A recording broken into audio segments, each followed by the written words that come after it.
नमस्कार दोस्तों, स्वागत है आपका आईएएस यात्रा में। फ्रेंड्स, आज हम बात करेंगे एस्टेरॉयड एपोफिस के विषय में। ये पृथ्वी से टकराता तो पृथ्वी पर इसका क्या प्रभाव पड़ने वाला था, और साथ में हम जानेंगे कि एस्टेरॉयड्स या क्षुद्र ग्रह होते क्या हैं। तो फ्रेंड्स, शुरू करते हैं आज के इस वीडियो को। सबसे पहले जान लेते हैं कि ये चर्चा में क्यों है। हाल ही में national aeronautics and space administration अर्थात नासा ने क्षुद्र ग्रह एपोफिस के कारण आगामी 100 वर्षों तक पृथ्वी को कोई नुकसान होने की संभावना को खारिज कर दिया है। आकार जान लेते हैं इसका। एपोफिस पृथ्वी के निकट एक क्षुद्र ग्रह है जिसका आकार तुलनात्मक रूप से काफी बड़ा, लगभग 335 मीटर है। इसके नाम और इसकी खोज के विषय में बात कर लेते हैं। वर्ष 2004 में खोजे गए इस क्षुद्र ग्रह का नाम अराजकता और अंधेरे के प्राचीन मिस्र के देवता के नाम पर रखा गया है, तथा इसकी खोज के बाद नासा ने घोषणा की थी कि यह क्षुद्र ग्रह उन क्षुद्र ग्रहों में से एक है जिनके कारण पृथ्वी के समक्ष बड़ा खतरा मौजूद है। एपोफिस के वर्ष 2029 और वर्ष 2036 के पृथ्वी के करीब आने की भविष्यवाणी की गई थी, किंतु बाद में नासा ने इन आशंकाओं को खारिज कर दिया था। हालांकि वर्ष 2068 में इसके पृथ्वी के करीब से गुजरने या टकराने की आशंका बनी हुई थी। इसकी हालिया उड़ान के विषय में बात कर देते हैं। हाल ही में 5 मार्च 2021 को यह क्षुद्र ग्रह पृथ्वी से लगभग 17 मिलियन किलोमीटर की दूरी से गुजरा है। इस दौरान वैज्ञानिकों ने सूर्य के चारों ओर क्षुद्र ग्रह की कक्षा के बारे में विस्तार से अध्ययन करने के लिए रडार अवलोकन का उपयोग किया। अच्छा, तो अब ये जान लेते हैं कि यदि ये क्षुद्र ग्रह पृथ्वी से टकरा जाता तो इसका क्या प्रभाव पड़ता। तो जैसे कि आप देख रहे हैं कि ये अनुमान लगाया जा रहा है कि यदि ये पृथ्वी से टकरा जाता तो इससे 3.2 माइल्स का क्रेटर उत्पन्न होता, पृथ्वी पर गड्ढा बन जाता।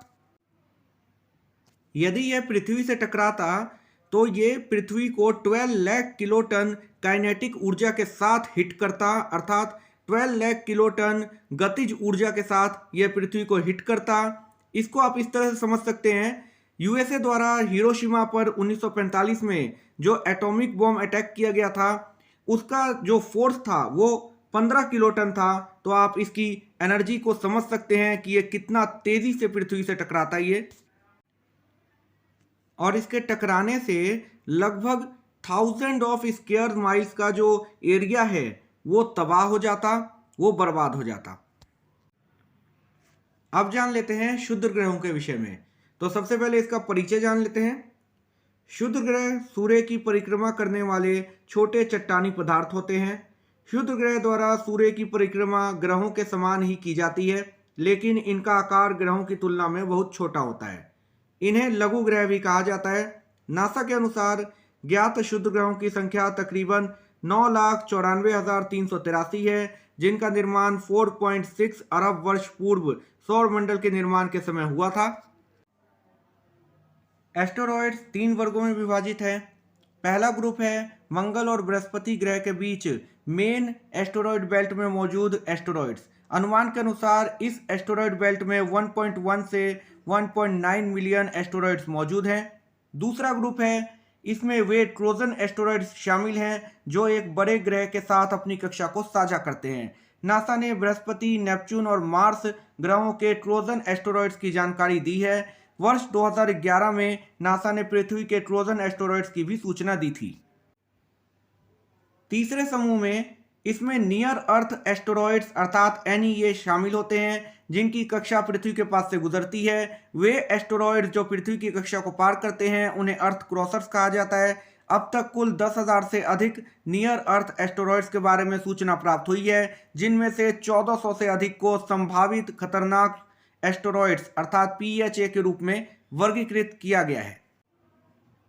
नासा का centre for near earth object study in asteroids जब ये पृथ्वी के सबसे करीब होते हैं के समय और दूरी को निर्धारित करता है। अब जान लेते हैं कि संभावित खतरनाक एस्टेरॉयड्स क्या होते हैं। यह किसी एक एस्टेरॉयड के पृथ्वी के करीब आने की संभावना को इंगित करता है।